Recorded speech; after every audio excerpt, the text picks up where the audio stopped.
হ্যাঁ, ভয় পাওয়ার দরকার নেই। This is an act. আচ্ছা, লেটস টক অ্যাবাউট অ্যাক্টিং। যদিও আমি প্রফেশনাল অ্যাক্টর নই, তবুও 4-5 বছরের থিয়েটার এক্সপিরিয়েন্স আছে। তো সেখান থেকে আজকে একটা টপিকের উপরে এক্সপেরিমেন্ট করবো, সেটা হচ্ছে ভয় পাওয়া। সেটা একজন নর্মাল মানুষ কিভাবে ভয় পায় আর একজন ব্রেভ মানুষ কিভাবে ভয় পায়, সাহসী মানুষ কিভাবে ভয় পায়, সে দুটোর কম্পেয়ার করব। তো একজন নর্মাল মানুষ যখন ভয় পায় তখন কিভাবে ভয় পায়, লেটস সি।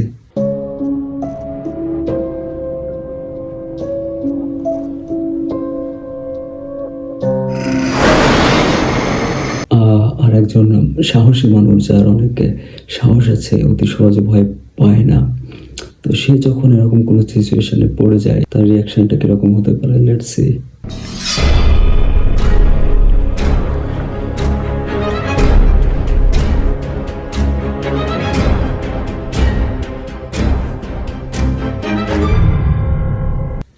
কেমন লাগলো অবশ্যই কমেন্ট করে জানাবেন। Thank you.